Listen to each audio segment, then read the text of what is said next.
Vamos supor aqui que você tenha R$ 100 aqui para comprar VGHF11. O que você vai pegar fazer aqui logo de cara, tá? O cálculo é bem simples para você saber quanto que você vai estar recebendo com o VGHF11. Vai ser basicamente aqui, ó, R$ 100 dividido por R$ 6, tá? Porque é o preço da cota. Isso aqui vai te dar cerca de 16 cotas ali para você conseguir comprar. E com 16 cotas você vai multiplicar aqui pelo valor de dividendo que está pagando por cota. Então com R$ 100 você vai estar recebendo um valor de R$ 1,12 ali todos os meses. Isso aqui é um valor alto, um valor baixo?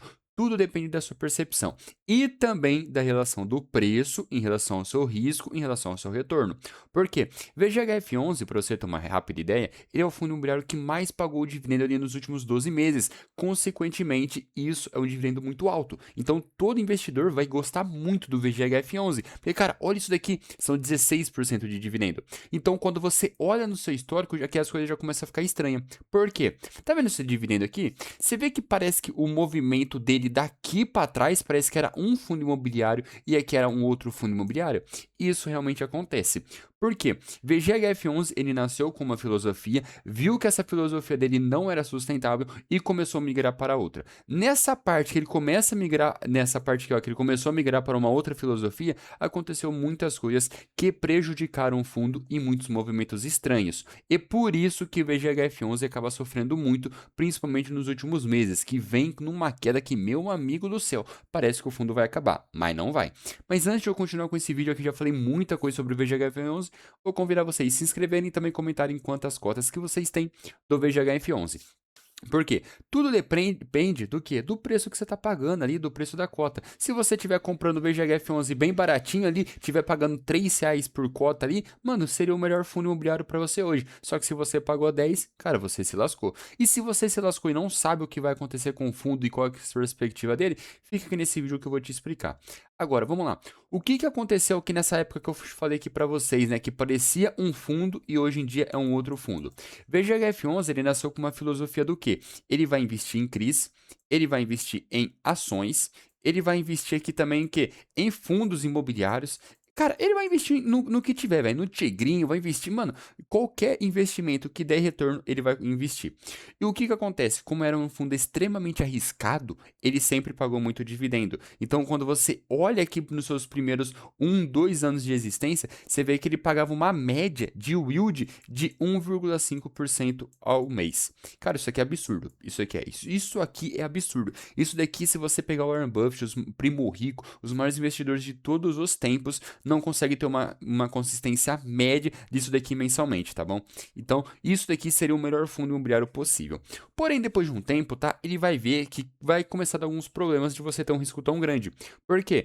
Algum determinado momento ele começa a ter prejuízo. E cara, todo mundo quando tem um fundo muito grande que começa a crescer, não quer ter prejuízo, porque vai ter muito cotista, muita gente pressionando, então você é meio que obrigado a entregar sempre um resultado positivo. Isso é óbvio, né? Porque, mano, se eu tô colocando meu dinheiro aqui, é óbvio que eu quero ter lucro.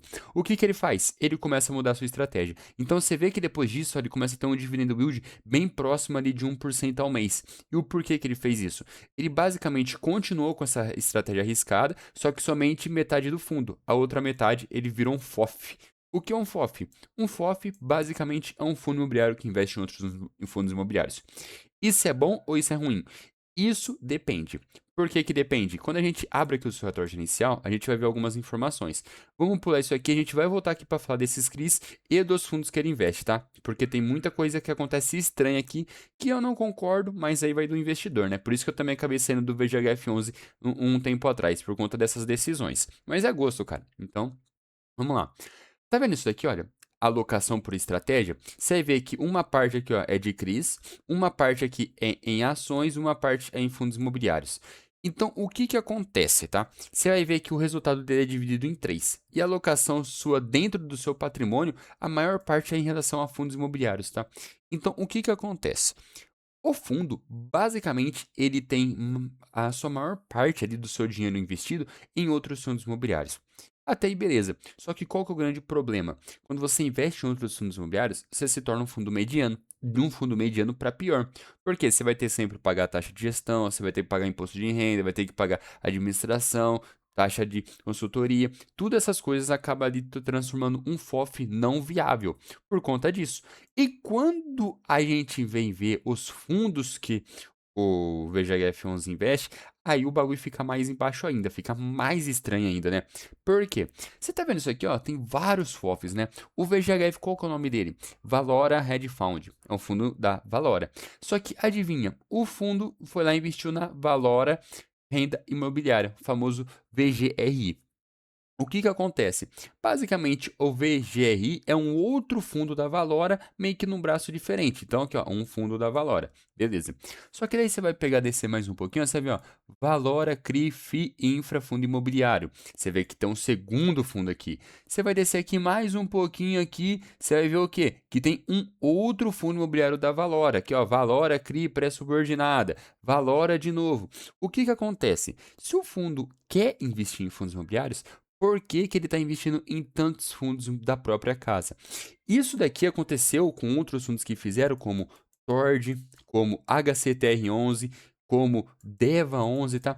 Todos esses fundos fizeram essa mesma estratégia, que era do quê? Um fundo imobiliário começar a investir em outro fundo imobiliário, basicamente para conseguir financiar, tá bom? Os seus rendimentos ali, ó, que é outro fundo da Valora. Então, é assim, todos esses fundos aqui, ó, Tord, Deva, HCTR, todos esses fundos caíram mais de 90%. Porque adivinha, quando um fundo aqui começa a dar ruim, todos os fundos que estão atrelados junto vai cair. Então vale a pena. O fundo aqui, o VGHF11, tá tão diversificado em próprios fundos da Valora? Cara, eu acho que não. Eu nunca gostei dessa estratégia. Porque se eu quero pegar e investir ali, por exemplo, no VGIP, cara, eu vou lá e invisto no VGIP. Só que o mesmo fundo ali basicamente o irmão do VGHF11 tá investindo no outro irmão. Então, ó, tem 4, 5. Você vai descer aqui, ó, tem mais coisas ainda, tá? Tem aqui, ó, cadê? Atena, Quinéia, beleza, diversificado aqui e tal. Aqui, ó, outro fundo da Valora. Você tá vendo? Então, todos os fundos que estão atrelados à Valora se torna muito perigoso. Porque quando um fundo como o VGHF11 começar a cair, todos eles vão começar a cair. E você pode procurar ele, por exemplo, até mesmo, olha, no preço deles aqui, ó. O VGHF11 começou a cair. Adivinha o que aconteceu com o VGIP? Quando você olha aqui o seu preço aqui, tá caindo. Ah, não é só o VGIP, tem mais, tem mais. Todo fundo que é atrelado a isso daqui vai começar a cair. Então você vê o preço do VGHF11 tá caindo ali nos últimos meses, ali no último ano, basicamente por conta disso. Fora que toda vez que você investe em um FOF, você precisa que os fundos dentro dele comecem a se valorizar.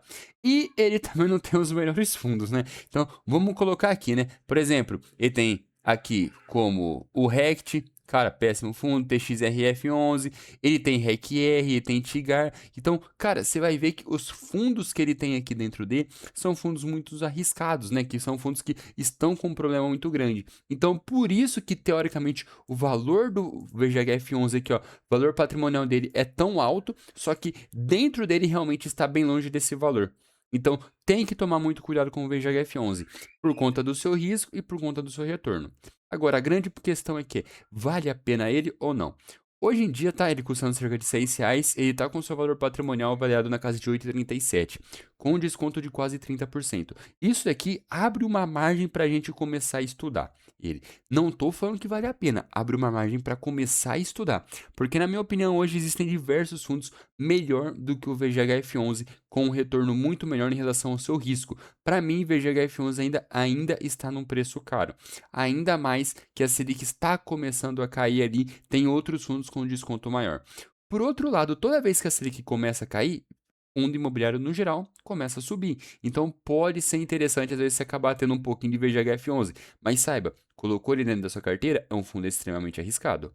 Então é isso aí, eu fico de fora dele por conta, não por conta do seu preço, ou por conta das suas quedas, mas sim por conta dos investimentos que ele acabou fazendo, que para mim não faz sentido nenhum. Então por isso que eu acabo saindo fora.